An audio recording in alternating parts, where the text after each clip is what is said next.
Hello and welcome to another episode of a Terrace Scottish Football Podcast. I am your host, Craig Fowler, and we are back once again to review the 6 games which took place in the Scottish Premiership over the weekend. Going into this weekend, there was a lot of intrigue, a lot of big games, 2 managers coming in for their first game. One of them is third first game at the same club, but a lot to get through. There was a huge game at Easter Road between Hibs and Motherwell. So much to discuss.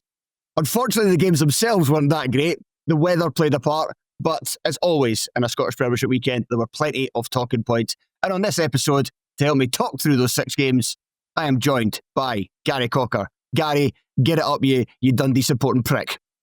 See, when you were putting together the schedule last week, Craig, I slightly regretted my choice of saying, yes, I can definitely do the main show. But I figured high risk, high reward. So here we are. It was high risk, and it's not paid off for me. But no, I'm other than the obvious, I'm good. I'm very glad to be here to go over quite an interesting set of games. Not the best games, not the most exciting game week that we'll ever have to discuss on a Monday, but a lot to unpick anyway. Yes, certainly. And I was trying to decide what to go with. This is one of the weeks where I found it the most difficult to pick which match to go with first and which order to set the games. I mean, you could really kind of move them around. There wasn't really anything I thought stood out. I think the biggest talking point for the weekend was Craig Gordon's save at the end of that Dundee Hearts game. However, I am reticent to start with Hearts again because I felt like we've started with them a lot this season, and I am aware of the accusations of this being a Hearts podcast, so we'll move them a little bit down the order because it wasn't, to be fair as well, it wasn't exactly the greatest of games with it. It just had a very, very exciting ending. And we'll go with what I think was overall the best game of the weekend, and that was Motherwell going to Easter Road and getting a 1-1 draw with Hibs. Motherwell opening the scoring in the second half through Tawanda Maswarize, and then Kieron Bowie equalised for Hibs.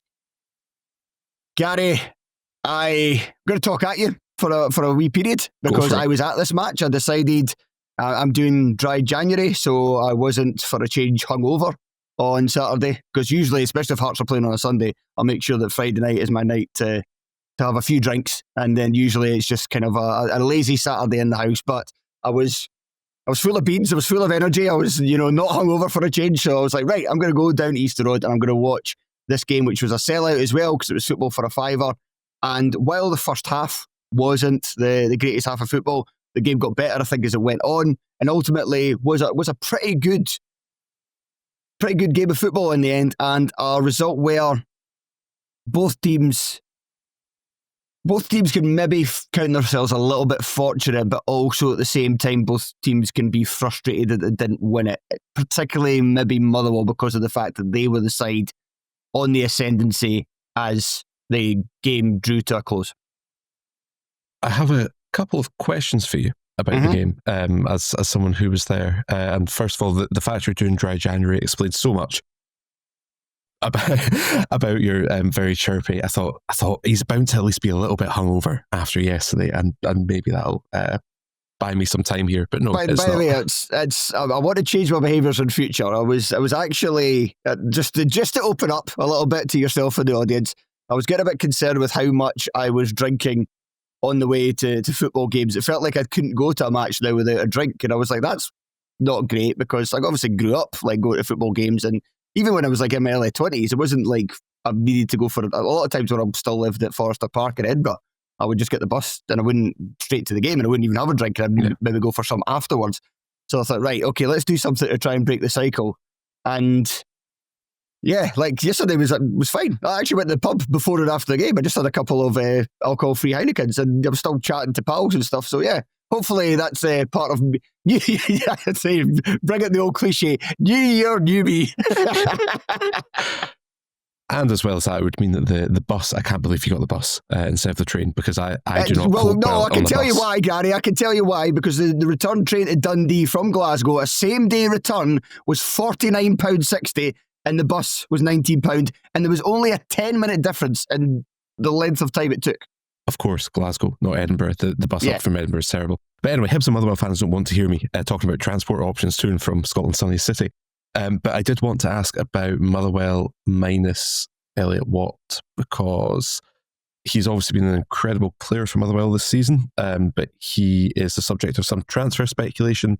He was missing for this game, and there was some suggestion that him being missing would mean that Motherwell would, obviously being, Champions League winners, Motherwell at the moment, that they would collapse with his gargantuan absence. Was that the case? It doesn't seem to have been from what I've seen and from what I've read, but how much did that change how Motherwell play?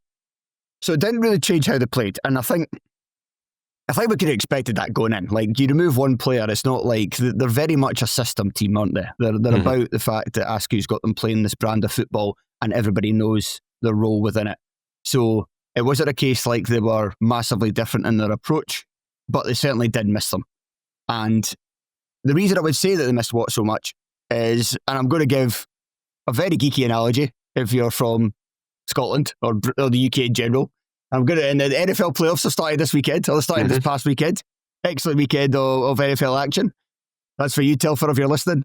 So Texas Fowler has come with a gridiron analogy for Elliot Watt. So he is this analogy's probably been made already, I imagine, this season, and probably been made on the podcast. We know he's the kind of quarterback of this Motherwell team. He's the guy he's the deep lying playmaker. He's the one that dictates how the game goes, dictates play, moves them up the park, good range of passing. So he's out of the side, and then you've got a combination of Fadiger and Oscar Priestman who are doing it more. Could have seen maybe it was more Fadiger was the one that was kind of dropping and trying to make things happen. Now, I would liken that to when the NFL team has got a superstar quarterback and then they get injured, and then they've got a backup who is competent, but he's still not the superstar. He can lead the team in that aspect. He can come and he can take the ball off defenders, and he can give those options, move into space, keep them ticking so they can move up the park. But he can't do the things that Elliot Watt could do in that position, that Dan Barlaser was doing for Hibs in that role. He can't play these passes that nobody's expecting him to do. He doesn't have the range of passing. He can't, clip it. Well, he can, but he doesn't do it as often, where he can just kind of clip balls 40 yards that's going right to the feet of players. It's just not quite the same. So while Motherwell at points, and they got better as the game went on, to be fair, but especially first half, they had wee periods where they were keeping the ball, and that meant the Hibs had to retreat and had a bit of the territory. But overall, they weren't quite the same, and that enabled Hibs to be the more threatening side and to have more of the territory in the first half in particular. And I think Tony was in the group chat. He was absolutely doing the stinger, to put it politely, about Josh Mulligan's decision-making as well. How much of that was just Tony being frustrated at Hibs failing to climb the table, and how much of that was actually a fair assessment of how Hibs were doing? Because this would obviously be a game for Hibs that they would be, earmarking as one where they could. They're not going to really climb into sort of title race conversation, but they would want to at least put their hand in a little bit, particularly with Motherwell not playing their optimum 11 at the moment. So I would say that Mulligan was quite symptomatic of Hibs in general in this game, and that I didn't think he had a bad game at all first half. And Hibs were, overall, Hibs were pretty good first half. Yuan looked up for it, was quite dangerous in their track. Jamie McGrath was playing well. Like I said, Barlazar, he was running the show. First 35 minutes, he was the best player in the park by a mile. Jordan Obita, really dangerous, getting forward constantly, not just to swing balls into the penalty area and be a kind of try to, create, but also attacking the back post and nearly getting himself a goal by getting his head in there. And Mulligan was doing what Mulligan did, not quite as dominant as he has been at times this season, but getting forward and causing Motherwell another problem. And then the second half just wasn't the same. And I think David Gray, again, I know he's had some criticism for Hibs fans this season. I think in general it's been a little bit over the top. I think he's been doing a great job again, if you think about the fact that he's got to change an entire culture of so many years and years. And he does a great job last season, but it's about following up and about sustaining it. And I think he has done that this season. I think it's just, I think he's very unlucky, because Hibs are due to finish at this point in time, I think, on 61 points. And in a lot of seasons, that's third place. Yeah. And 2 third place finishes in a row. That's great. Nobody does that really in the Scottish top flight, except from Aberdeen when they finished second all those years under McInnes. Like, nobody rolls over that best of the rest. It's usually a great season and then down to being crap again, and then you kind of bounce up and down between the top six and third. Sorry, the bottom six and third. But they've been excellent this season. But he did make a mistake, I thought, in the second half when McGrath got injured, and instead of bringing on one of the other midfielders, now it was Jonio and Dylan Levitt who came on later, so I can maybe understand why he did this, because Newell has been out for a long time, so maybe he doesn't have 40 minutes in his legs at this point in a Scottish Premiership match. Although, yeah, I think he's been back for a wee bit now, so you would think he maybe does. And I definitely don't think it would be a good idea to have Dylan Levitt and Dan Barlaser in the same midfield. You're just giving away far too much on the defensive side there, because Levitt is allergic to tracking markers and Barlaser just isn't really that quick. So that would make you a bit weak. But he brought in Hoylett for McGrath. And I suppose that kind of kept up the kind of 3-5-2, 3-4-3 kind of hybrid, where McGrath could have edged out to the left, and Hoylett then went on to the left as well, with Yuan over to the right. But Hoylett himself, at this stage of his career, as Tony said the last podcast, like, bring him on the last 20 minutes, great. But to bring him on and he's pretty much playing an entire half, I don't think he's got that in him anymore. And he didn't have the usual kind of spark that I see from Hoylett. And I wonder if he himself could have thought that and thought, right, I can't go for it right away. I can't do what he does, take the ball and kind of have that quick movement, have that burst. Because if he does, he's going to knacker himself out. And it just meant that he didn't really do anything while he was on the park. And furthermore, Kieron Bowie. I mean, first half, he was one of Hibs' poorer players. He just had one of those games where a lot of times the ball was bouncing off him, struggling to make it stick. But if you look at that Motherwell defence, the back line, so it started with Stephen O'Donnell, Paul McGinn, and Stephen Welsh. We'll mention him soon enough. And so, good, but not the biggest. And then O'Donnell gets injured and Johnny Katrumbas comes on, who I thought had a good game in reserve. But again, not the biggest, if you're talking somebody that's playing at centre half. And so while Bowie was struggling at points, when he did manage to do something good in the final third, every time it caused Motherwell problems. And taking him off, I guess this is down to the problem that Hibs have had all season with their squad and the fact that they don't have a natural reserve for Bowie. But I've seen him at times before when Gray's left him on when he's running on fumes, and I thought this was a game to do that. But maybe he was just absolutely knackered and it was fearing injury, and that was why he took him off. But had he stayed on, I think Hibs would have been better. So there was a couple of subs there from Gray I didn't necessarily agree with, and Hibs' performance in general in the second half dropped off, and then that's when Josh Mulligan's touch in particular kind of deserted him. But there was not really many players from Hibs in the second half that were that impressive. And just quickly going back to Motherwell as well, that's obviously Tawanda Maswanisi now into double figures. So other than the year when Graham wrote an article for our Patreon subscribers about how Motherwell always have a 10-goal-a-season striker, and then he cursed them that year, that is now an incredible run for Motherwell. And I think Graham himself is quite sceptical that any Motherwell player can go on and do something, but I mean, this is now an incredible streak from Maswanisi, and one that you feel at some point you go beyond having a purple streak and to actually maybe, this is someone who can actually, take a further step on at a different side. But I don't know what your thoughts were. I haven't seen him for the 90 rather than just in fits and starts. Yeah, so just to fully explain what you're talking about, it was in the group chat last night. It was asked, I think Ewan said that he was curious to see what would become of the players in this Motherwell team once they moved on. Because that's kind of likely to happen. You don't want it to happen. You want this Motherwell side to stay together as long as possible. But it's just the case that, they're not one of the bigger sides in the league. They're punching above their weight. And when that happens, the vultures start to circle and start to pick off them one by one. And I think he's of the opinion, and I would agree to an extent, that it's like I said earlier, it's the system that's the champion and it's not necessarily the players. So when you take them out of that and you put them somewhere else, then they're not going to be as good. And then Maswanisi was offered up. It's like, well, what about him? And he was like, he wasn't sure because Maswanisi doesn't really do anything other than score goals. Oh, nightmare. Oh. No, I know, terrible. But he's right. He is right. But he's also wrong, because I watched them on Saturday. Him and Ibrahim Said, I just thought that both of them, they were just a nightmare. for opposing defenders. Now, Motherwell could do with a forward who's a bit more physical, like Callum Hendry, who's kind of rediscovered his goal scoring touch, and I also believe that Hendry's injured right now at the moment as well. But in terms of them two starting, Saeed's just great at... He's got his bag of tricks, but he's also really good at getting the ball in space and driving teams up the park and then putting the other team on the back foot that way. And that's what he does for the goal. And with Maswarizi, I get what he means in terms of the fact that you don't really see him very often involved in the build-up. He doesn't really touch the ball that often.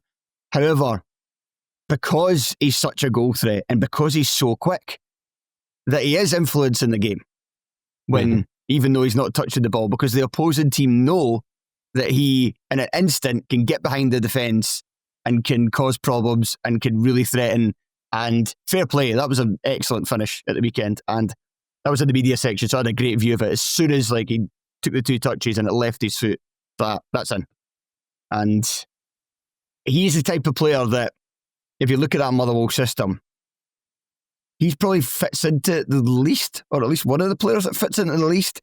And so if you take him and put him in another team and give him the same role, say right, you don't have to touch the ball that often, but we want you to get in behind the defence, and when you do, I want you to score.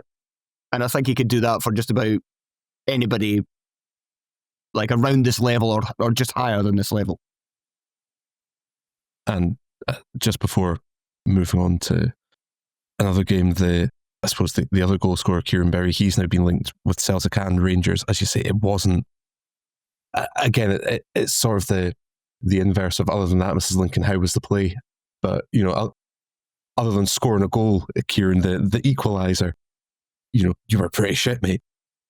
But, do you feasibly think that either of them will actually go for Bowie, or is this just one of these things where they've asked to keep tabs because they're Celtic a little bit more than Rangers because of relative squad strengths and weaknesses, but they're aware that they need to do some business in January? I saw a Rangers fan, I think a Rangers fan, on Twitter saying that they should go for Bowie because he's there's so many other players in the past that they've been right under their nose and they've not gone for, Lawrence Shanklin being the obvious one. I don't think, if I was Celtic or Rangers at this stage of his career, I don't think it would be a good idea. Because I don't think Kieron Bowie is ready. I don't think he's... What I was going to say there is that I don't think he's ready to be a starter for Celtic and Rangers every week. And if you pay $6.5 million for him, and that's the fee that's quoted. Now, I think $6.5 million is a lot of money for Kieron Bowie. But I think Hibs would settle for $5 million, for instance, from a team south of the border. But if you're Celtic or Rangers, you have that added tax. But the fans will be raging if you're sold. So it needs to be more... There needs to be more pounds put onto that fee. But I was just kind of thinking there. Because if he goes to Celtic and Rangers, there's going to be so much pressure on him with that type of money, and I don't think he's ready for that at this stage of his career to be. But Celtic and Rangers spend loads of money on forwards, and they do have quite a few in their books. Like, say Rangers signed him, and he's now in a kind of rotation with Miovski and Chermiti. That's not the worst use of him, to bring him on the last 20 minutes, and you see more of the Kieron Bowie last season where he doesn't maybe have to conserve his energy as much. He doesn't have to be that kind of focal point, in terms of the starting game plan to drag the team up the park and to have that kind of pressure on him, to put a lot of the attack on his shoulders. He can just do what he did a lot last season, come on last 20, 30 minutes and just fuck up opposition defenders when the game's kind of stretched, there's a bit chaos and people are tired. That could maybe suit him quite well. So I don't know. I'm a bit on the fence about that. It's a good question. Something to ponder. But we should probably, before we move on, talk about Stephen Welsh going back to Celtic. Yes. A blow for Motherwell. And he'll come off the bench 3 times, probably. And then they'll realise after January 31st, oh, actually, he could have gone back out alone. Sorry about that, guys. But no, that's a massive blow for Motherwell, and one that, and I know that we're going to come on very shortly to speak about Celtic, but I'm not entirely sure they really needed to do it. You say that, but there is an argument to be made that him alongside Trusty is their best centre-half partnership while Cameron Carter-Vickers is still out. Sorry, not Trusty, him alongside Scales. Because Trusty, if you're going to take both of these players and put them in a higher level, then Trusty will stand out likely as the better defender. But in the world of the Scottish Premiership this season, Welsh has looked better than them. Now, I know that is also to do with expectations and how. But even like in terms of you look at how the teams play, he's playing on a team that played similar to Celtic, a lot of passing out from the back. And I've always liked Welsh. I've always said Welsh, if he goes to any other Scottish Premiership team other than Celtic, and obviously other than Rangers as well, he'll be good. Yeah. And I just want to just point out the fact I was right. There's a first time for everything, Craig. Quite. But yeah, I don't know, I can imagine that it won't be as big a miss for Motherwell as they might think, just because of the fact that, okay, just to say it one more time, the system, like the plug and play all season, like Liam Gordon's played in that defence this campaign and looked good, and he's somebody that I'd never thought would be able to survive in this kind of football. He's still not ideal, and they'll need somebody else to come in as a starter. But I can imagine they'll go out and find that player. I wouldn't worry too much, a Motherwell fan. As for Welsh, he probably won't play for Celtic that often. Kind of funny, because they'll have to sell him. If it's been done with an eye on selling him, they'll basically have to sell him now.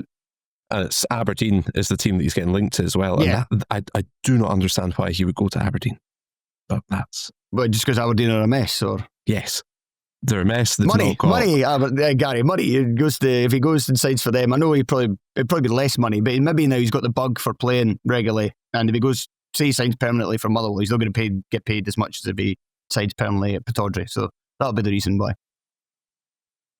But because he's played for Motherwell, if he plays for Celtic this season, it means he can't go elsewhere. So so it'd actually be good news for Motherwell fans if he plays a game or two and then Celtic side a centre half, because then it means he might come back to Fir Park. It's exactly, I very pathetically remember 2 seasons ago watching a Liverpool game after they'd recalled Owen Beck and Jurgen Klopp brought him on for the last 30 seconds of a meaningless, they were like 3 or 4 up, and I was up punching the air, screaming and hollering in delight. And he came back and he was fine, but he wasn't great. But yeah, there's every chance Welsh will end up back at Fir Park anyway. Right, so let's move on to our second game, and that is Celtic 4, Dundee United 0. Martin O'Neill's first, third, whatever you want to call it, game in charge of Celtic, and goals from Yang, Engels, Nygren and Maeda, making it a very easy day at Celtic Park for the reigning champions. Gary, I know nothing of this game other than a clip of a foul on social media and the goals. So I'll go to you. And okay, firstly, why don't we start with the controversy? Do you think it should have been a red card? Do I think that a player hacking down a Dundee United player should get a red card? No, I don't, Craig. I'll be honest. I'm stunned, Gary. Stunned. Setting aside my... Will Ferry as well. You've got to... I can imagine because United fans love Will Ferry, you particularly don't like him. The yellow card should have been flashed at him for his ostentatious dive, if you ask me. But no,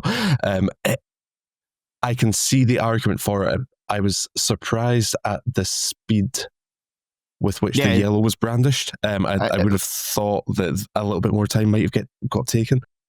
And it's one of those where you hate saying it, but you wonder if the shoe was on the other foot, what would have happened at that point. But for me, I can understand why it's one of those ones that I put in the orange card bracket, which I know A, doesn't exist, B, wouldn't make any sense, C, is a little bit rugby, this idea of a sin bin. But Gary, I think we know if the shoe was on the other foot. I think we know exactly what happened. And for any Celtic fans listening, this is not me saying there's bias because the referees are actively wanting Celtic to win.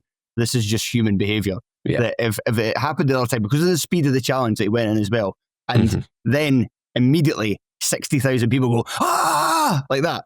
Yeah. Just human. You're just going to think, that's just going to play on your mind. It's not going to play on your mind. It's just going to influence your decision. It's going to make your brain think that challenge is worse than it necessarily was, and you're going to brandish a red card. Because the challenge is met with essentially silence, then you're more likely to be like, okay, maybe not that bad, a booking.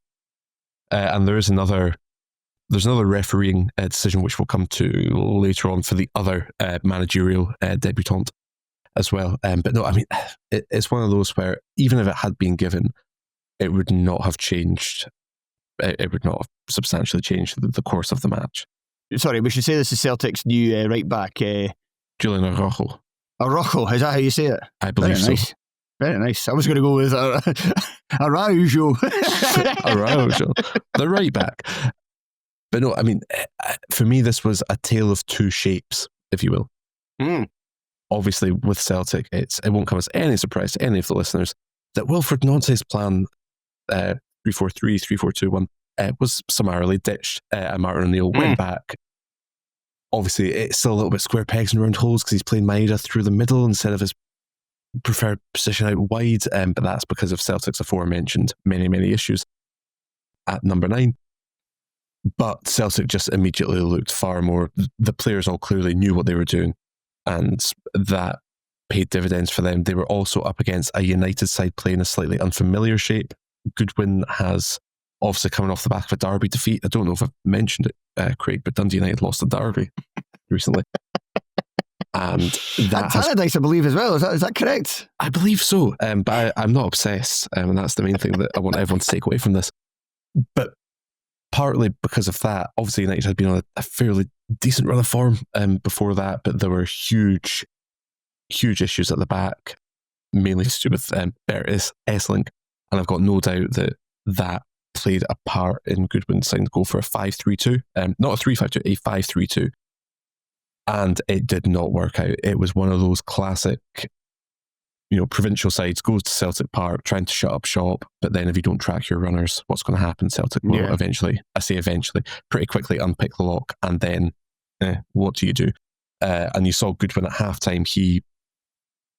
He took off Kamara, who had another slightly shaky spell. I think you could probably mark at least one of the goals down to him, not tracking a runner. He was taken off for Fatah. United went back to their familiar shape, but it's, by that point, the damage has been done.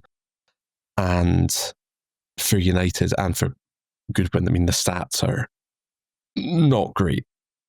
I really should have them to hand in front of me, but the one that I can get right off the top of my head is that they did not have a shot on target. And I think they only have 3 shots in the whole game. They did obviously have a massive chance when Owen Sturton was thrown goal, but it was Scales that got back to clear before Sturton could take the shot. That obviously was a slightly, maybe not unusual choice, but playing a teenager who's got a handful of starts up top at Celtic Park is a choice to make. And I think perhaps a striker with more experience, a striker with a little bit more confidence behind them would have taken that first time, or taken it much earlier. Or taken a better touch.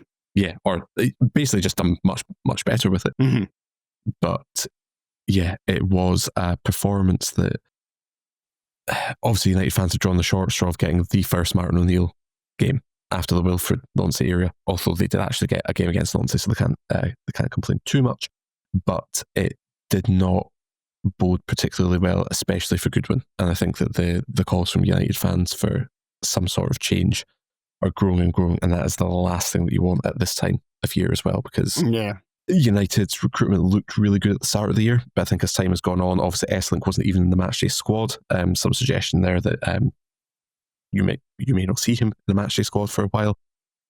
You look at the others, Nikolai Mahler came off the bench. You would think that sort of aerial target man striker would be someone who would be getting more than 20 minutes, even if it was that, at Celtic Park ahead of a teenager, but no, that's not happened. As I already said, Kamara did not have a great game either. I always feel like if you're playing Craig Sibbald in midfield, he works hard, but I don't know if you're going to be doing anything very imaginative or creative, particularly on the break, and that's going to be the game that you're playing. But it just felt like United let Celtic totally control and dictate that game.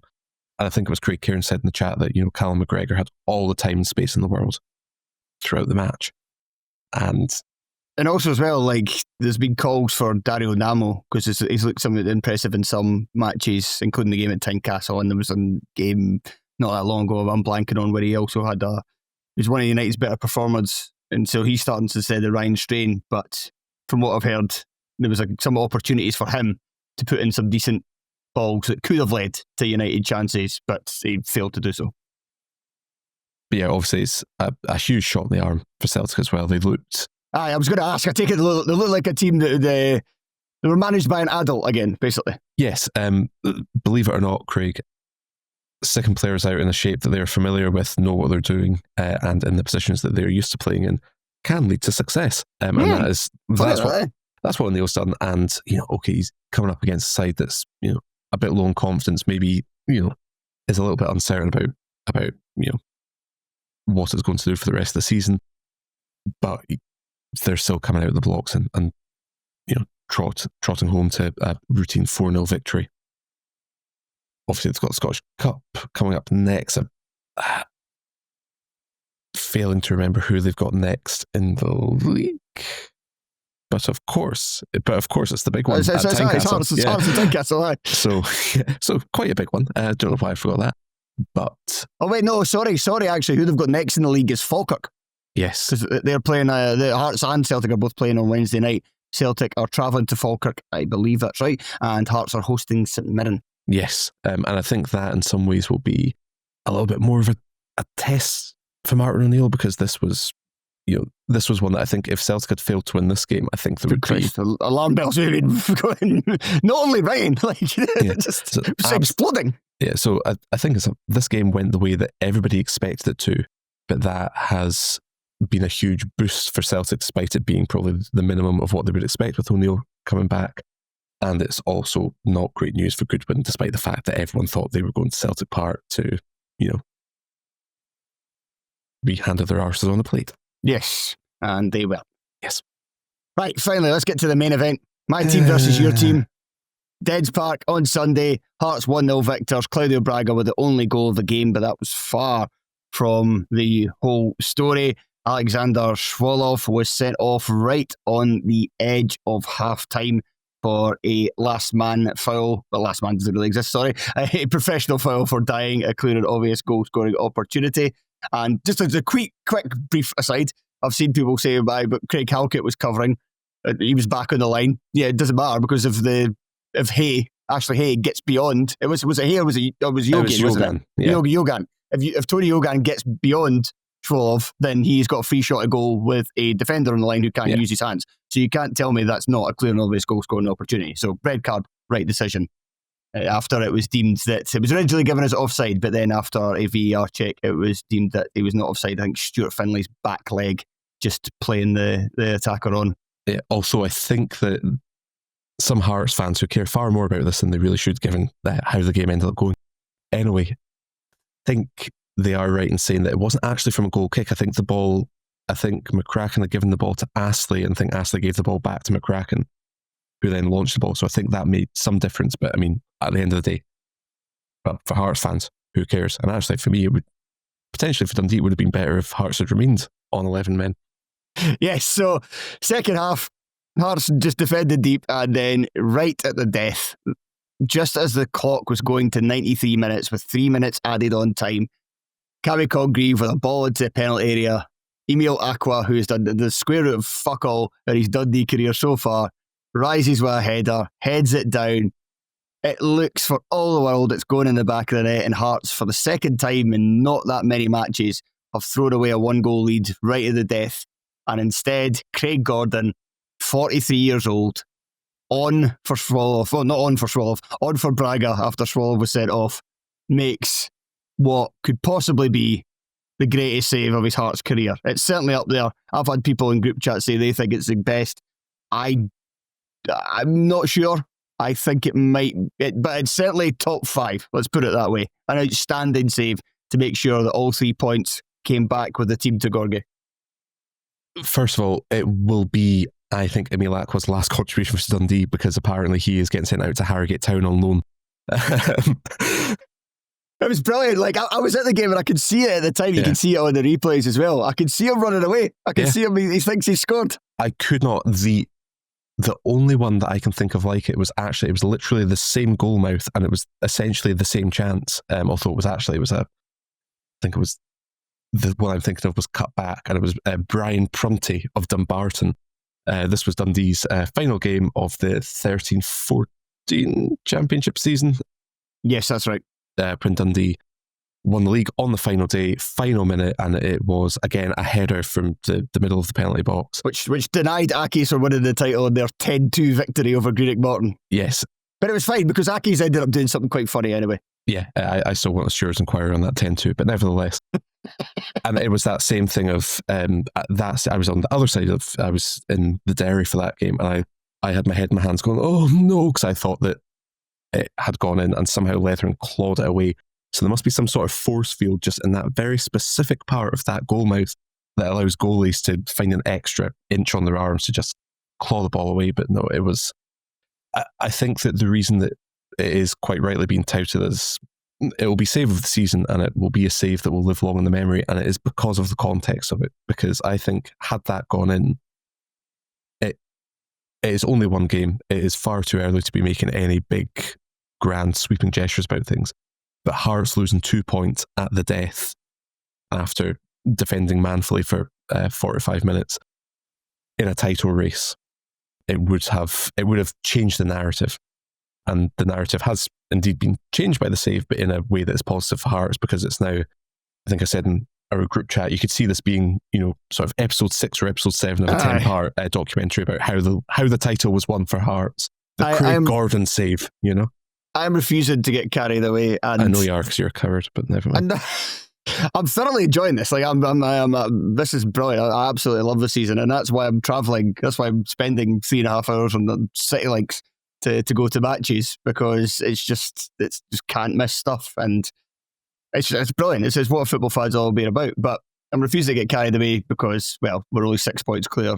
Sorry, we're not. In fact, we're only 3 points clear at the top, and I'll come to Rangers soon enough. But also, I can see people. I'm not doing it myself, but I can see people starting to think, like, after this happening, it's like, is this a team of destiny type stuff? Yeah. Is this written in the stars when it's a 43-year-old is coming off the bench for his first game of the season? I think that's right. Aye, first game of the season, and then doing that in the 93rd minute injury time. It's easy to do that, but there's still, unfortunately, there's still a long time to go. I mean, to continue our gridiron analogies, Hearts seem a little bit like the Chicago Bears in that it is the don't do that to us, Gary. No, come on now. You're the unlikely package that continues to find, even though although Hearts have a much better defence than the Bears. God, there's some references that people are going to love in this. But yeah, it is the most unlikely things, which are, I mean, Hearts probably haven't had a good performance in the league since Rangers. Yeah, so what's that, like 2-3 months ago? I think we've had 2 really good performances since the clocks went back. We've had, because, or maybe just before then. So since we beat Killie away, and that was when at a time where we were playing consistently well against everybody, then since then we've had 2 really good performances, home to Celtic and home to Rangers. Even Celtic away, second half, really good performance in terms of seeing the game out and keeping Celtic at arm's length and getting that second goal. But first half wasn't actually that great a performance. And when you look at Wilfred Nutz's overall body of work, it doesn't look like that great a performance in hindsight. But no, 2 games at Tynecastle against Celtic and against Rangers, Hearts were outstanding. Really not played well in a lot of games other than that. And this was another one, because I think that as much as the final result, the final action of the game absolutely gutted me, it was a night and day compared to Dundee's last performance against Hearts, which was pitiful. No, you lay down and got your belly tickled. Yeah, it was embarrassing at Tynecastle, and this wasn't that. I think that you saw that, Tony Yogan got Jordi Altena subbed. Yeah, he did. Subbed at half-time because both he and Congreve were having a lot of joy on the wings. Admittedly, nothing was then being done with the ball in the middle, which is something that's going to have to be addressed in the January window, and is indeed clearly with Aqua getting sent out on loan, we've clearly got plans for what we're going to do for that starting spot. But no, I thought that Ethan Hamilton had a really good game, and actually we actually have a functioning midfield, which is quite nice. And I felt like we did go toe-to-toe with Hearts. The Hearts goal, there's a lot of Dundee fans absolutely raging about it, which you will easily find, and a lot of Hibs fans actually, and Aberdeen fans, and Rangers fans, and Celtic fans. A lot of them are furious. I'm also furious, but at the same time, it's that thing of, as much as, yes, the free kick was taken like 10 yards in front of where the foul happened, yes, the ball was still moving. But guess what? When we played Kilmarnock took a quick free kick, and that was how they scored. That was when Luke Graham sort of miscued his clearance, and it wasn't Bruce I can't remember who it was for Killie, but whoever it was ran in and scored. Now, we ended up winning that game anyway, so it didn't matter too much, but that was about just that sort of like in-game intelligence. And I think ahead of the free kick being taken, Jogan handed the ball to Cammy Devlin. Yeah, you never hand the ball. Don't do that. Never do that. Don't boot it away, but like maybe slyly roll it away or hold on to it while you remonstrate with the ref. Do not hand them the ball and go, would you like to take a quick free kick?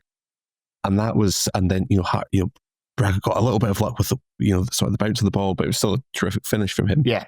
But then Dundee then had, we've already sort of covered the red card. Dundee then had 45 minutes to do something, and we didn't do anything. I think we put in, it was 32 or 34 crosses into the box in the second half. So into Halkett and Findlay. So actually, I did think that when Schwallow was sent off, obviously you're like, oh, fuck. Because you're hoping for an easy afternoon, but more like obviously most importantly, you're hoping for the 3 points. And that puts a big dent in those possibilities. But I did think that's the best team in the league to go down to 10 men against, is this Dundee side, a team that's largely made its money this season on counter-attacking and good play for the wing. And if we can just defend our box for 45 minutes, we should be fine. Now, I didn't expect Derek McInnes to go full to go full Del, and so you say like Jogan got Altera subbed off. I think he might have been taken off anyway, because McInnes then was able to play a back four with 4 centre-backs in it. And then we seem to be doing first 10 minutes, second half, maybe 10-15 minutes of the second half. It's only really Dundee that look like they could possibly score. We don't look like we're going to do anything. Shankland's kind of up top, but Kizaridis is kind of coming in from the wing to try and support him. And then we had a wee period where they thought okay, we've actually got to grips with this a bit. Maybe we can score a second. And that's when McInnes was like, no, not having any of this. So he takes off Shankland and Kizaridis. And I can see from the start, Frankie Kent coming on. And I was like, looking at the back line, I was like, nobody appears to be injured. Who's Frankie Kent going to come on for? And then he comes on and just goes to the back line. He's like, okay, we're playing 5 centre-halves now, are we? Not only 5 centre-halves, but 3 industrious midfielders, I think it's fair to say. And Beringame, Devlin and Magnuson. And then, purely because we're trying to sell Elton Kabangu in January, so we're just not playing him at all, McInnes brings on the complete chaos factor that is Landry Kabore, who made some wild decisions, even in this cameo performance. So it was the right thing to do to take off Shankland, because Shankland can't run. We all know this. Mm-hmm. Kabore can run. And I think the hope was, get a ball in behind, and he can finish it off, and then that's it. Game's done. But it's just do some really daft things. So there was a brief stop for a VAR check for a possible red card. I thought it was a nonsense, because I thought it was a good tackle, and I don't think they had to do it.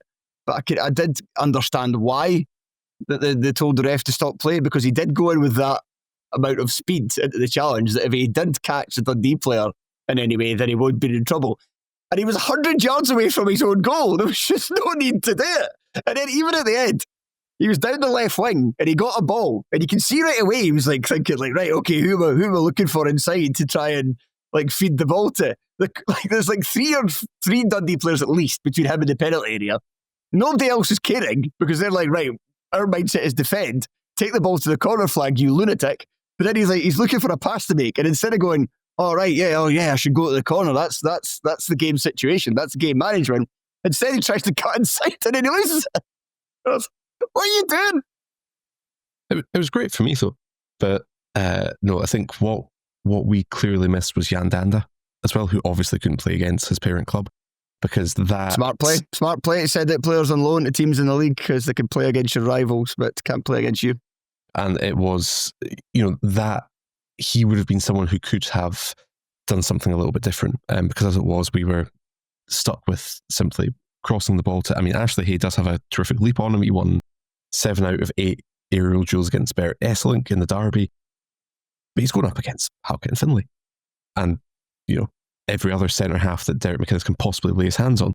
We don't send on Emil Aqua, who is 6'4", I think, until the final minute, which I think is probably a sign that we knew that he would be going out on loan pretty soon. Didn't want to risk him.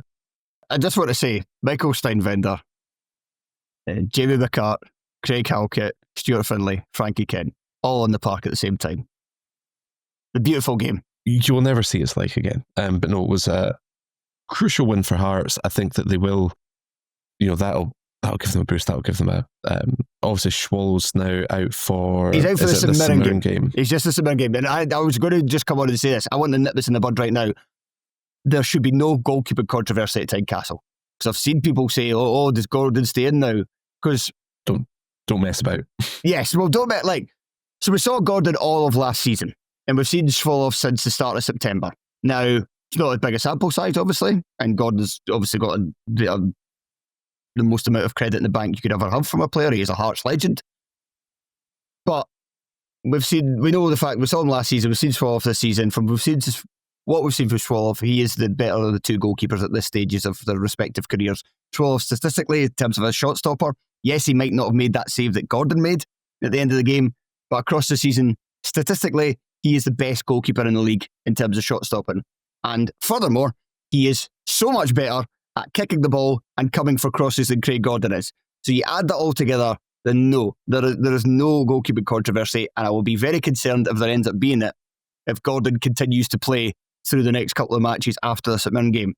There is a possibility that he might play the Falkirk game because McInnes might go with a kind of like a quote-unquote cup team or a cup goalie or whatever. I wouldn't be... The idea in principle, I'm not entirely against. I'm not in favour of it. I think Hearts should go to try and win the cup this season because I think it's there to be won. And while it is a once-in-a-lifetime thing to try and go for the league, I think it's just a daft thing to throw away. But there is a big squad. And you can maybe say to some of the guys on the fringes, look, this is a chance to prove yourself in a cup game, whatever. But if you play Gordon in that game with Schwallow available, having Gordon played against St Mirren as long as he plays well, having made this save, then you're bringing back your number one goalkeeper for the Celtic game. And by that point, it's a narrative. You kill the narrative stone dead by bringing him back immediately for Falkirk. If you don't, that becomes an issue. And you don't want that going into that Celtic game. So I think Gordon should come in, obviously he'll come in to start the next match. And afterwards, I think we should be like, yep, thanks very much. You've made an incredible contribution. Now sit in your arse. Right, let's move on. And let's move on to, what do we have next? Let me just check the running order. Oh yes, let's go to Neil McCann's first game as manager as Kilmarnock as they drew 1 each with Livingston. The scoring was opened right on the stroke of half-time by Conor McLaren scoring for the hosts, and then with 20 minutes left, Marcus Dackers, who had come off the bench for Killie, equalised. But there was a bit of controversy in this game, on both sides as well. Yeah. So very early in the match, very early, just in the second minute, Brooklyn Kabongolo.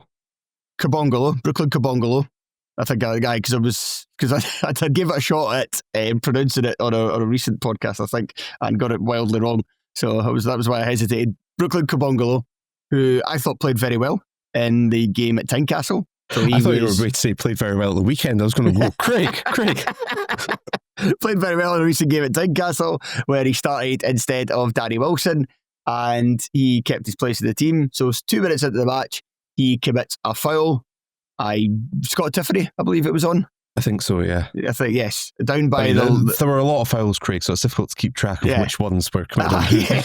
Down by the left touchline, and he takes him down. It's kind of like almost like a knee-to-knee kind of challenge, and the referee produces an early yellow card.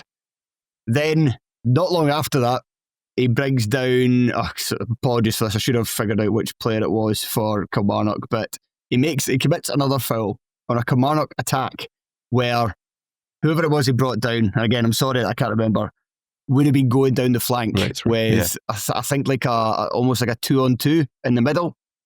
So, I mean, it is borderline. I've seen players get away with it, especially early in games, but under the rules, it's a yellow card if you're denying a promising attack. Mm-hmm. That, to me, looked like a promising attack. And then, after that, he leaves one on, I always want to call him Danny because he's uncle. What's his John? Tyrese John Jules. Tyrese, that's it. Tyrese John Jules. I always want to call him Danny John Jules because of his actor uncle who was in Red Dwarf in that one scene from Lockstock. But he leaves one on him where he kind of clips his Achilles. And again, that's one where if you're just going to kick him like back of like his calf or something and it's at the halfway line, it's early in the game, yeah, not normally a yellow card. But there was a wee bit of the kind of motion he came down on where you could be like, that is a wee bit kind of an endangering an opponent there. That is a wee bit reckless.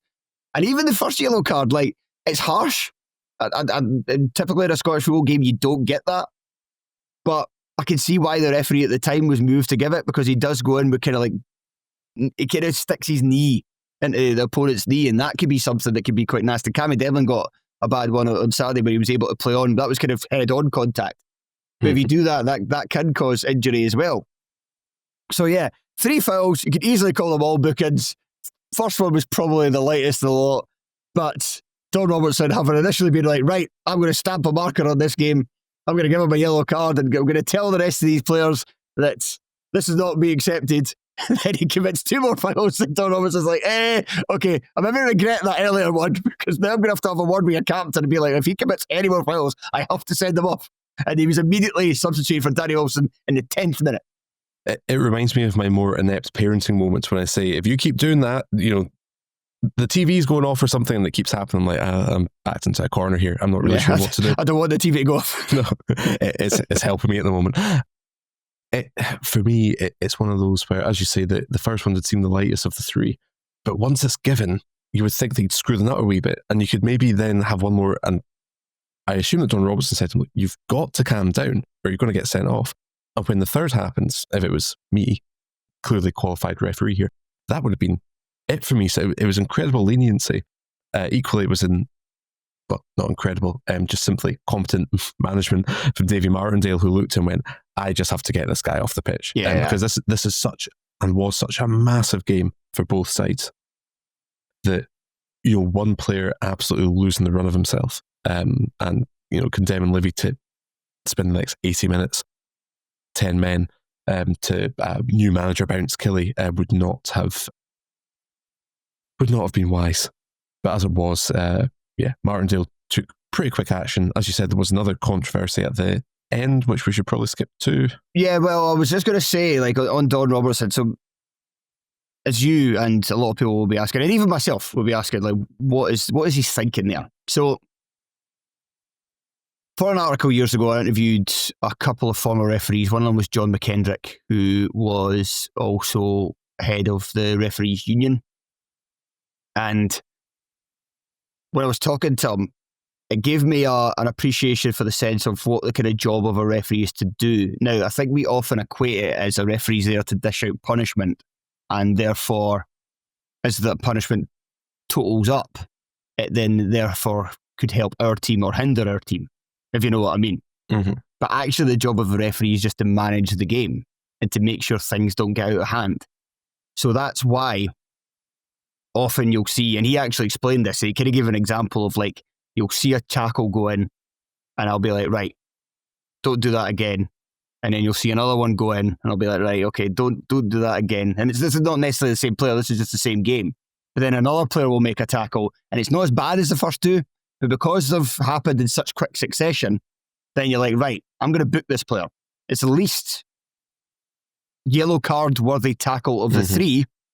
But by this point, I'm managing the game where I'm being like, right, you're getting a yellow card. And that's to show not only you, but to show everybody that, right, this stops now, kind of thing. And fans will look at that and say, well, that's ridiculous. That's ridiculous refereeing. But it's not. It's his job to manage the game. It's not his job to necessarily to just dish out punishments. Kind of almost like, without getting too political, it's almost kind of like how people treat the justice system. Like, it's not necessarily about just punishment and throwing them in jail for the rest of their lives. It's about rehabilitation and all that. But anyway, like, that's a rabbit hole we could go down for a long time. But that's how referees see the game. So what I said earlier, I think is what he's thinking is. I think he thinks, like, right, that's the kind of tackle I don't want to see for this game. So I'm giving him a yellow card. He's going to settle down, and that's going to lay a marker down for the rest of the game that this thing is not acceptable. And it is backfiring spectacularly.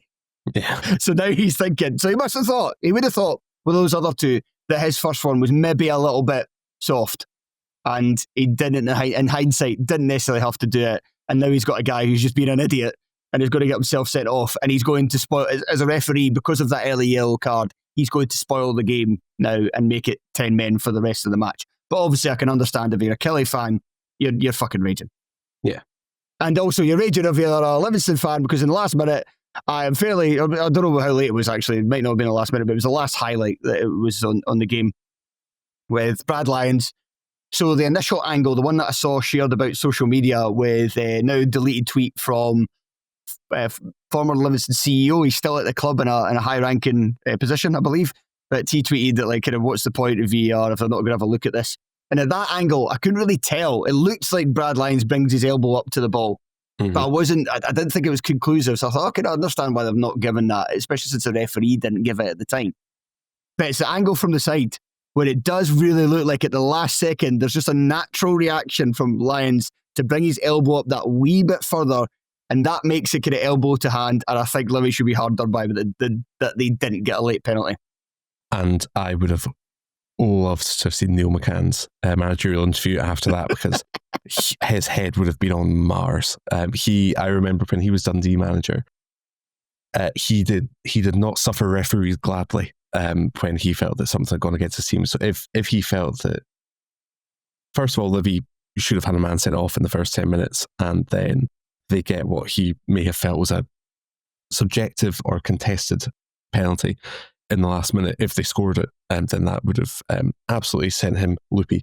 But I think as it is, a little bit similar to, like, with Dundee and Hearts, I think both sides, obviously Dundee didn't get anything from the game, but probably feel a wee bit heartened at the performance and being able to match Hearts, and, you know, it not doing too much of a dent in confidence. These two sides haven't won a game between them now in, I think it's a joint collective 34 games. And this, I'm not joking, I think Livy haven't won in 19 games now, and Killie haven't won in 15. And you would think that this was the game where if Livy win, it pulls them, you know, it closes that gap, it pulls them back up, it maybe, you know, spooks the horses a wee bit in Paisley and Dundee as well, certainly in Ayrshire as well. It puts a massive dent in, you know, the new manager bounce that Killie are hoping to get. And, you know, maybe Davy Martindale rides again. If Killie win, it's, you know, a huge, you know, Neil McCann's immediately come in. He's worked out what to do. He's working miracles with a pretty shoddy squad. And that's Killie immediately pulling closer to the pack. But as it is, okay, both St Mirren and Dundee didn't win at the weekend, but the two sides beneath them in what on paper is the easiest game that either one of them will have for a while ended up drawing. So it is highly unsatisfactory, I think, for both sides. Yeah, absolutely. And it doesn't seem like, from what I saw from the highlights, it doesn't seem like Killie got that much of a new manager bounce out of Neil McCann. No. He did give a debut to the Estonian defender, Sean Larsson. Oh, yeah. He made a couple of small tweaks there, but I think that what Craig Anderson said on the podcast or on the Patreon, which if you're not a subscriber, you should be. Hang on. Oh, you should definitely describe. Sorry, you should say. Definitely, hang on, don't subscribe. You should definitely subscribe to the Patreon. Don't get me wrong. But I was just looking at the setup here on Soccerway, and I'd originally assumed they'd got it wrong, but I forgot that new side was a left back. Does that mean that he played Dominic Thompson at left midfield? Why not? Why not live a little, Craig? Oh wow! I mean, the thing is, I do wonder if, and I don't want to dissuade people from subscribing to hear more of Craig Anderson's thoughts on the reasons why McCann was appointed, but it feels a little bit as if Robbie Nielsen there was obviously a lot of press talk about how he was wanting assurances over being able to, you know, overhaul the squad. Whereas maybe with McCann, what he said is, I can fix things. I can fix this with what's here already. In other words, you don't need to give me a massive transfer budget. I think from his post-game comments as well, it doesn't look like he's not doing the usual thing of where you're speaking about, you know, looking for reinforcements, looking for competition. In other words, getting people out of the starting 11. And yeah, so I wonder if we're going to see a little bit more chaos from McCann, where he starts putting square pegs in round holes to see if he can find anything that will work a little bit better than what they've got just now. Just a brief thing I noticed for the highlights on Livingston, it does look like, and this goes for what I saw at Tynecastle, it does look like Tete Yengi is in the mood at this point in time. Like he looks a lot more like the player that kind of first turned up to Liverpool. We could have thought, oh, he's quite a good top flight. Well, he's quite a good player, and that's when they were still in the top flight. And then he went into the Championship and wasn't that great, and almost felt like Martindale at a point. It looked like he was going to be sold. It was often playing out of position or coming off the bench. And then this season he starts and he's usually playing on the left wing. And there was a game earlier in the campaign. I can't remember exactly who it was against, but I was like, he was just absolutely hopeless. But does look like he's on it a bit at this point in time.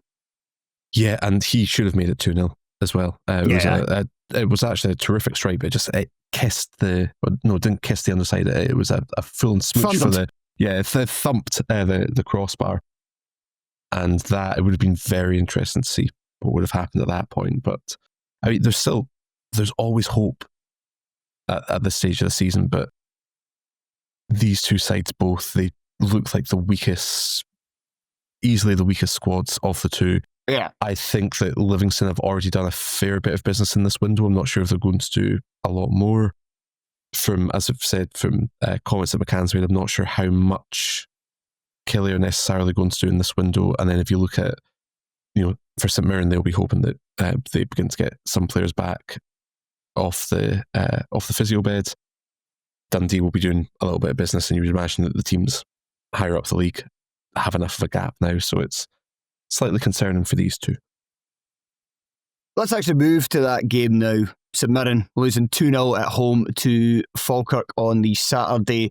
2 goals in the space of 6 second-half minutes from Finn Yates, who capitalised on Jamal George coming running at his box and not clearing it particularly well.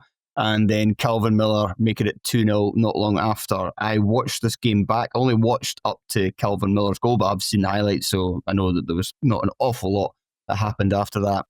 And that is, if anybody's going to join those two teams at the bottom, the way that the league table is looking at the moment, it is St Mirren, who are in 10th place still. They've struggled to they've struggled to really get going in the league this season, and that's now 3 defeats in a row and 1 point from a possible 12. And they've only scored twice in the last 5 games. And they've lost yet another player to injury. Liam Donnelly went off injured. And Jamal George. And so they're dropping like flies. St Mirren have got Hearts in midweek at Tynecastle, which you imagine is not going to go. I can say it. No. I'm not just saying this because I'm being performatively pessimistic in order to boost Hearts' chances of winning the title. I'm saying this because I don't think Hearts have necessarily played that well against teams that have come to Tynecastle and been hard to break down. It's not a very Hearts team. It's a Hearts team that's not very good at picking the lock, let's say. And St Mirren, even with all these injuries, they can still put together a side that's still going to be a strong team. Like, I think maybe goalkeeper is maybe their biggest problem. Like, if Ryan Millen comes in for George, how much of a downgrade is that going to be? If Millen's fine, then that's not really much of an issue. They're still going to have their starting back 3 available, and Freckleton is probably the best player for what I saw against Falkirk. King and Fraser. McMenamin's going to be fit. Phillips. Who else we got for the midfield? Midfield is where they're maybe lacking, but they've just recalled Oisin Smith from Partick Thistle. Now, not a great player for St Mirren in his time, but he's not exactly hopeless at a top flight level. He can do things. He was just a bit underwhelming. They sent him on loan to Partick Thistle. He's been excellent for Thistle, and he could come back with a bit of a renewed sense of belief, a bit of confidence. He could be starting in this team, and they'll find somebody else, I'm sure. Fraser Taylor, I imagine, after he played the full 90 in this one, but I think he played well. I don't think he'll start at Tynecastle, or it'll either be him or Smith. One of the two will start. They'll find somebody else to play in that midfield area. Alan Campbell came on. He's a Stephen Robinson type. He could do that job. It'll be Declan John or Tanzer on the left, McMenamin or possibly Richardson on the right, and then Undulu, McMenamin, Mandron. One of the 3 is the kind of the attacking player. So St Mirren can easily come to Tynecastle, get a goal.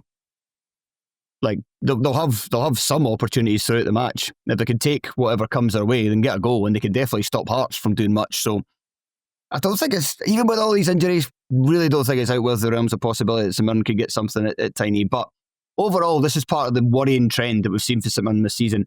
And in the first half in this game, they dominated in terms of territory. Like, they had Falkirk penned back so much, but they just didn't do really an awful lot with it. And that's been their problem all this season. They don't score enough goals. And it's a funny one because I've said I think they do miss like a Kieron Bowie type player. And Taylor played in this one, and I think in the matches where they have managed to score goals, like there was a 2-game period against United and Aberdeen where I think he started both games and wasn't necessarily brilliant, but I think his having something a bit different in the middle of the park, having somebody that can play a little bit more rather than just kind of his biggest strengths being, physicality or athleticism or whatever.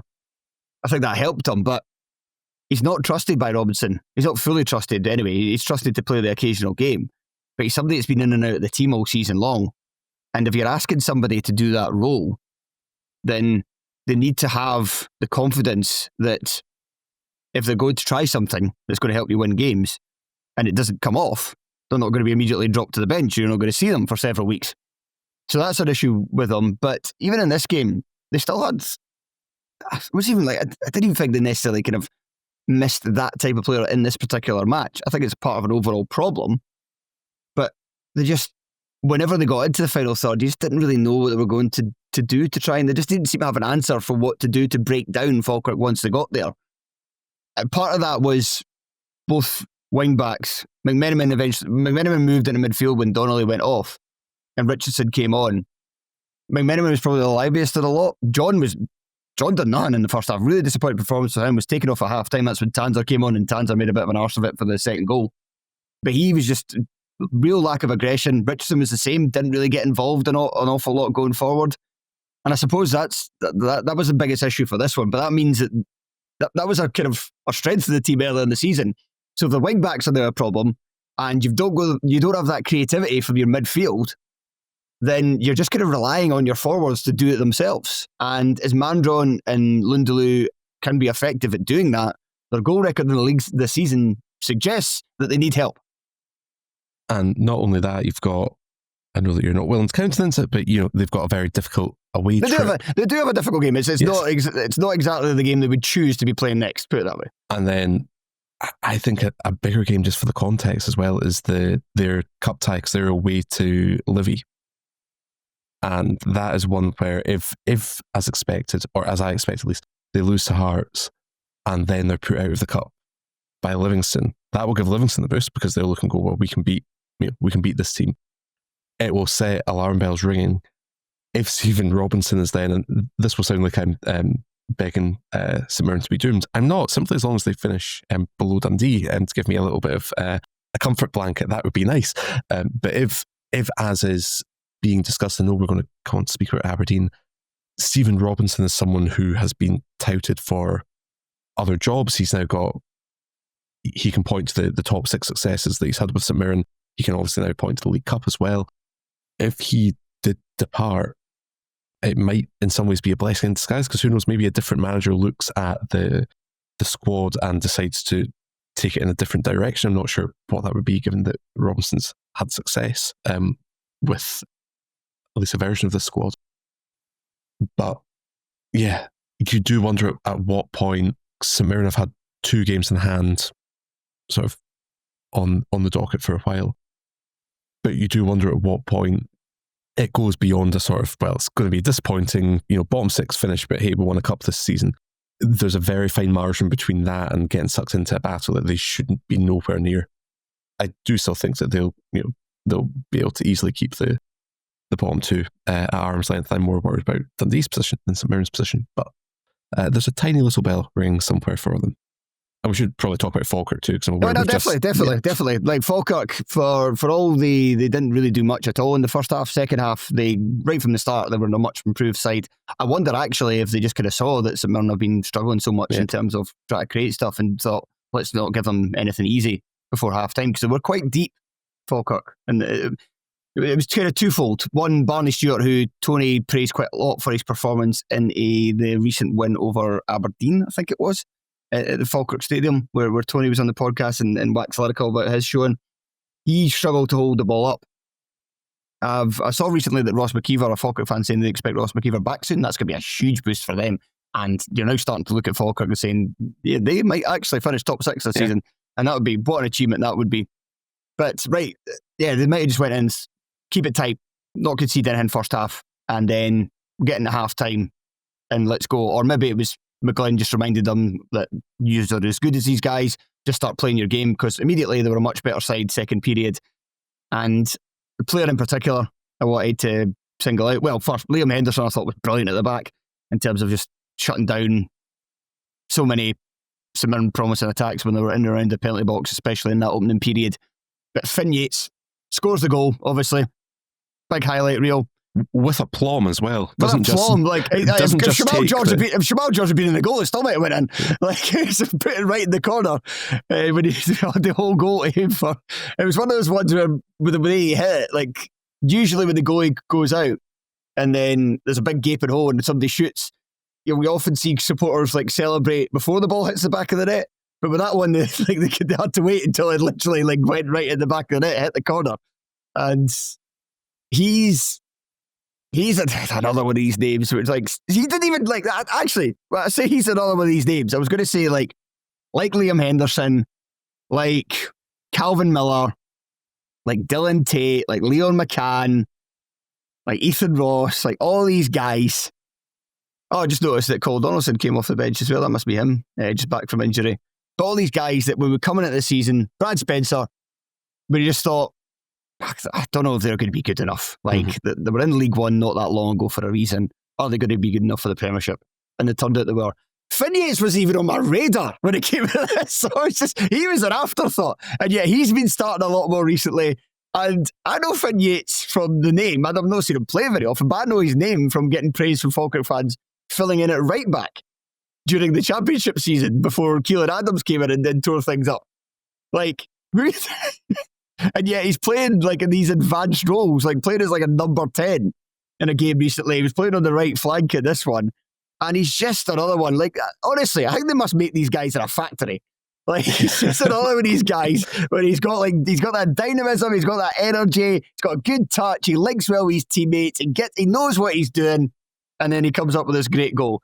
And it's just further evidence that John McGlynn, man, the guy is a wizard. He's an actual wizard.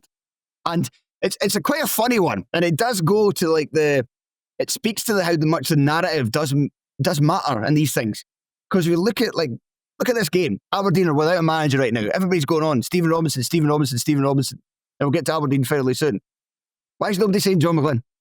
And he will 100% be one of the nominees for Manager of the Year, partly because from a practicalities point of view, the nominations, or people vote in March, is it? So even if Falkirk went on March, early April, something like that. Yes, even if Falkirk went on a horrendous run, which you can't see them doing, you can see them having fits and starts, but even if they went on a horrendous run, they would still have people would still have that sort of muscle memory of Falkirk being in the tops, and they've been in the top 6 pretty consistently for a while.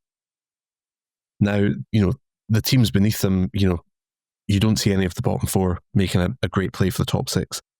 Aberdeen and United just seem at 6s and 7s at the moment, and Falkirk already have a 5-point gap on both of them. So yeah, McGlynn will definitely be getting nominated. You've already mentioned, but Calvin Miller is a player transformed since I last saw him, which makes sense given it was about 5 years ago. But nevertheless, but he looks like an incredibly solid option. I know that some very optimistic Falkirk fans have been suggesting that he could be knocking on Steve Clarke's door. No, not for the World Cup, but if there's friendlies after the World Cup, you never know. but no, it is, as you say, it's incredible what John McGlynn has done, not just with each individual player, but with just the team as a whole since then. So fair play to them. I'm going to stick my neck out and I think that they will end up finishing top 6. They're having a very similar season to the one that Dundee had when they first came up under Tony Dock, when it felt a little bit, especially as the split approached, my heart rate increased all the time because Dundee had been in the top 6, as Falkirk have been for so long, but it felt like gravity was just about to pull us out of it. But I think Falkirk will do the same. They'll cling on, but they'll be pretty far apart from the top 5. But it's still an incredible first season back for League One Falkirk. Absolutely. Right, let's get to our last game. That was the later match on Sky on Sunday, and that was Aberdeen 0, Rangers 2. Don't know whether you would have picked up that exhaling noise from Gary, but I think it says a lot about this game. Not a great one, but won again by Rangers. Tilo Asgard opened the scoring in the 23rd minute. James Tavernier scored from the penalty spot with 15 to go, and that was that. Now, Gary. Yes. I don't think I've been on the podcast since I first said this in private, so let me say this in public for the first time. Rangers are winning the title. Of course, a Hearts fan says, no, it won't be us. It'll be anyone but us. I thought you were going to say, if it's not us, it's our cousins. I thought about it, but I thought, no, go for the other insult instead. I can see why you would say that, because Rangers have just been unbelievably efficient, is the word that I would use. They have ground out results. Danny Rose going with a squad that is, it is for all, it's terrible. It's still Russell Martin's squad, but he I think is taught. I don't want to do a repeat of the Beaslesliga, which was being done. Or the Critch League, or whatever it was. Yeah, the Critch table. Or that one, when it looked, when they were ignoring the first part of the season, given that the season includes the months of August and September. Yeah, but under Danny Rowe, they have got, I actually think it's 10 more points than anybody else. I think it's maybe Hibs that are second with 24 and then Hearts with 23, something like that. But they've got, I definitely saw it, they've picked up 34 points since Danny Rowe became manager, and the next best team was 24.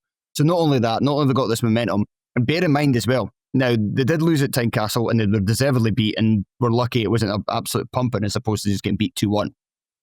So bear that in mind. It's still not a good team at all. So they could still kind of come across a real rough patch, and their form dives a little bit, and everything's fine.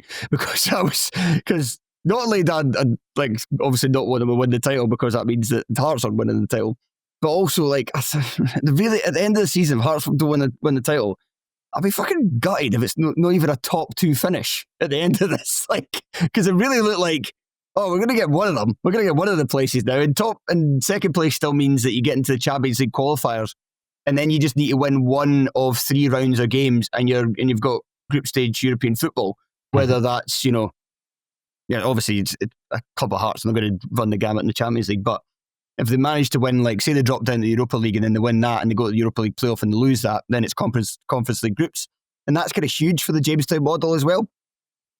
So but I just think that if you're looking at the teams in January, Hearts are strengthening, and there is the Jamestown aspect to it, where you think that maybe Hearts know what they're doing more than Celtic and Rangers, and if you look back at last summer, that's certainly the case back then.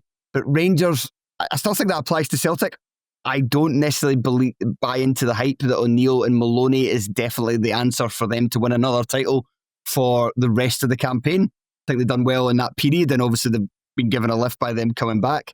We will wait and see whether that works between now and the summer. But even with that, even if that is the right managerial appointment for this squad, I still think the early transfer window stuff that has been coming out would suggest that they're failing to learn from the mistakes. Whereas Rangers have fronted up. They got rid of Martin. They got rid of Selwell. Now, I know Celtic got rid of Tisdale as well, but just the kind of noises coming out are not doing well. But whereas Rangers are very much fronting up and saying, like, we got this wrong, we're going to go down a different approach. And there is talk, and there's already, like, they've been linked with some kind of real kind of good pedigree players and chat that they're going to spend a lot of money in January, and they definitely have a manager who knows what he's doing. Yeah. So all that combined with the fact that Hearts aren't winning enough games comfortably for me to think that there's not going to be more drop points coming in the corner quite soon. And what I said about Celtic, at this point in time, I'm backing Rangers for the title. Desperately hope I'm wrong, because I want Hearts to win it for obvious reasons. But to be fair, out of the two of them in Celtic, who would I rather win the title? Rangers with either, but I think I'd have to lean towards Rangers. Oh, because I'm a Hearts fan. Yeah, no, yes. Yeah, I'd lean towards Rangers because I think after the terrible start to the season, this Rangers winning the league, this team winning the league, that's really annoying. But Celtic winning another title, despite the fact it's been an unmitigated shit show of a of a season from them, with civil war going on in the background, as an onlooker, not just an onlooker, as a guy whose literal career is invested in Scottish football, that would just be too depressing. So, of the choice between, to quote South Park, I'm not being sexist here, to quote South Park, and the choice between the giant douche and the turd sandwich, I don't know which one is which in this analogy, but I would go for... You've gone this far. Giant douche, turd sandwich. Let's go for turd sandwich. The other thing for Rangers, of course, for the big turd sandwich, is that if they win the league, it's been well noticed by Scotland's coefficient that I think they go directly into the Champions League, and yes. if the Champions League qualifiers this season also qualify for the Champions League. So for Rangers, it would be huge because, there's talk of them spending a good couple of million on Anders Skov Olsen. And they've got a board that look like they will speculate to accumulate, other than the board across the other side of the city. Yeah, and it makes sense because if they do that, if they spend a little bit of money, they will more than make it back.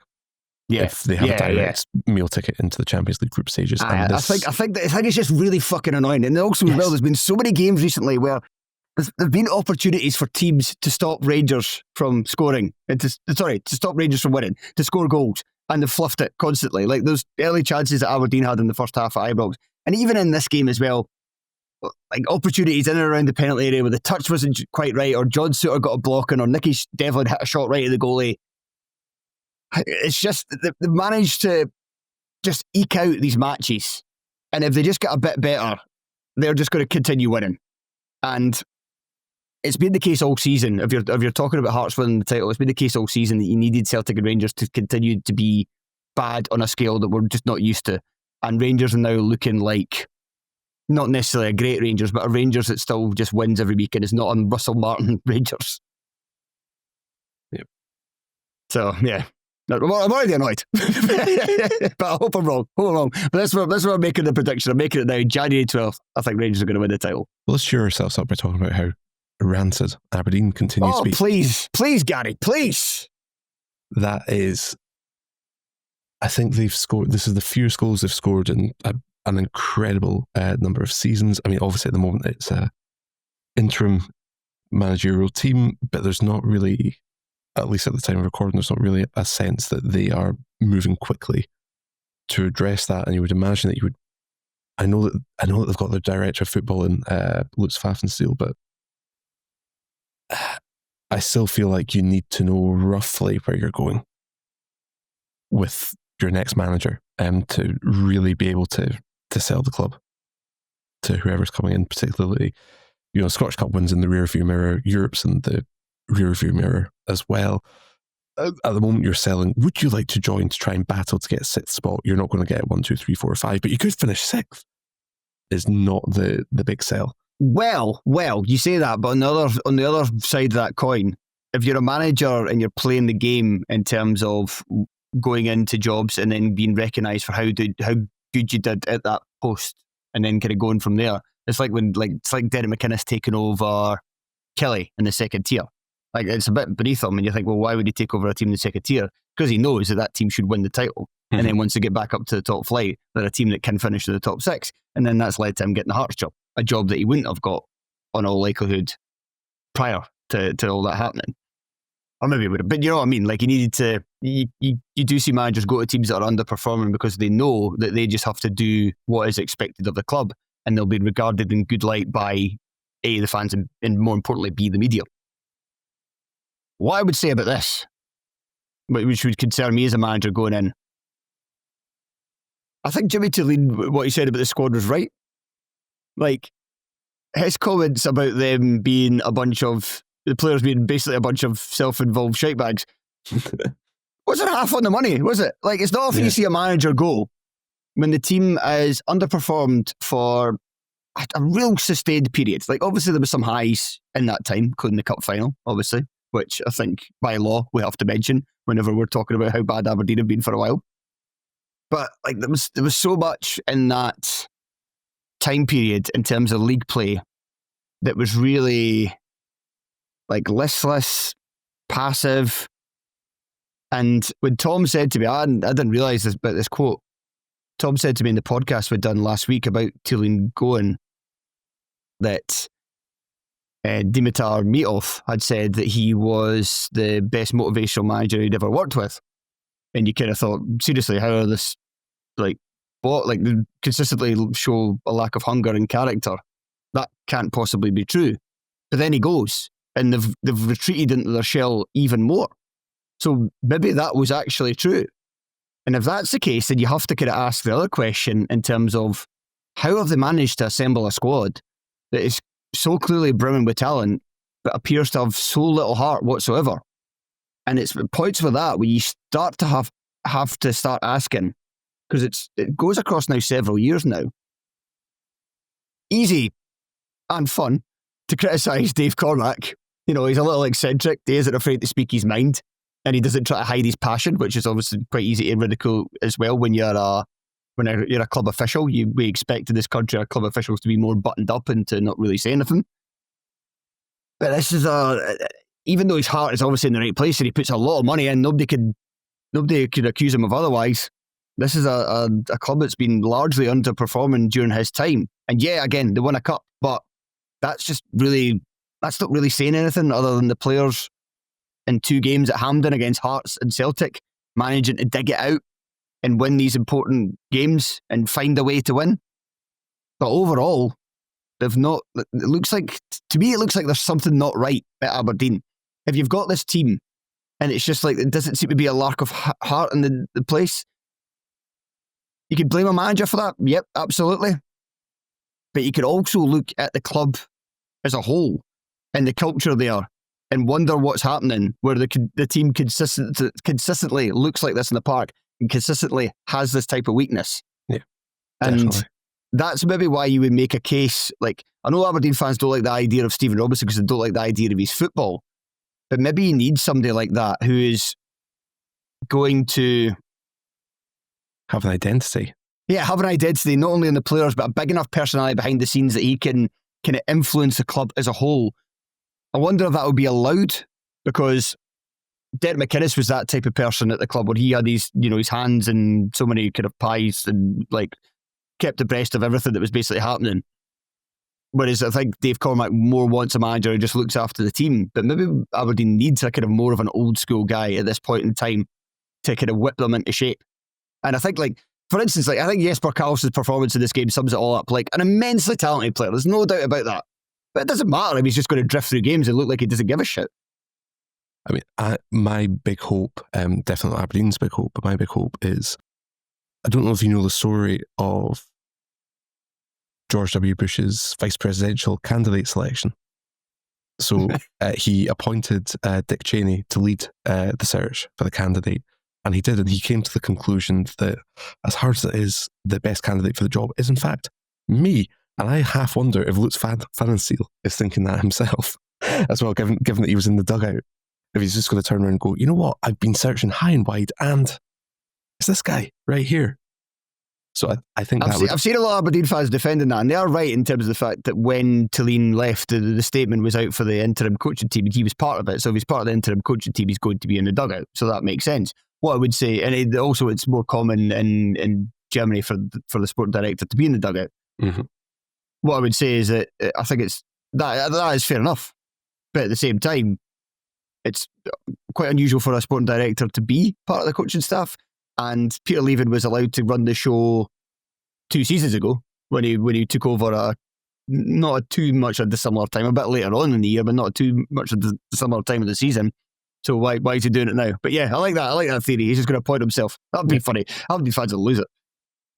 But it would also make them interesting. So there's that. I should probably talk about the decisions in this one just briefly. I would say, see if you disagree with me on these. The penalty for Rangers, I guess Hammer makes a meal out of it, but there's definitely kind of contact in terms of kind of knee onto his thigh.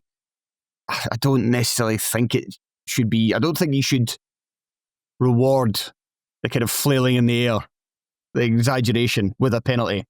think it's smart enough play from the Rangers player because he's asking the question and the referee answers it with, yeah, why not? I'll give you it. Sure. But I don't think it's for the people getting all bent out of shape about VAR, that you can see on the replays there is contact there. So if the referee's given it, that's not a clear and obvious error. So that is what it is. And what I will say is that I thought the disallowed goal, I thought that was very soft. That was, I do my head a lot about this because I'm not calling for goalkeepers to be randomly assaulted, but at the same time, the number of instances like this, that it's just like, no, that's just not being strong enough. Yeah. And just, deal with the consequences. And that's one of those where I think VR gets involved a bit too much because it looks worse in slow-mo than it does if you speed it up. Like, I hate the kind of slow replays all the time anyway. Just like, oh, look, this is proof. It was like, no, let's see it at full speed. Yeah. Like, slow-mo's only giving you one aspect of it. Look at how it happened. And then use the two of them together to try and make a judgment as opposed to just slowing things down. But anyway, we've ranted about that before and we've talked for an hour and a half. We said before the start, it was like, what we try and condense it, like not necessarily not say all we want to say, but just try and condense it into an hour. Try not to ramble as much. Gary, we failed to do so, but hopefully everybody enjoyed it anyway. Yeah, you'd never guess Hearts won a game, would you? But no, it was enjoyable. Hearts won a game and I've not been drinking, so my mind's just all alert. So yeah, I was obviously going to talk on this podcast. But yeah, thank you, Gary. Anytime. And thank you to everybody for listening and your continued support for the podcast. We mentioned the Terrace Patreon earlier, patreon.com/Terrace podcast. If you want to hear more from us, then you can get on this free to air feed, then please sign up. Until next time, goodbye.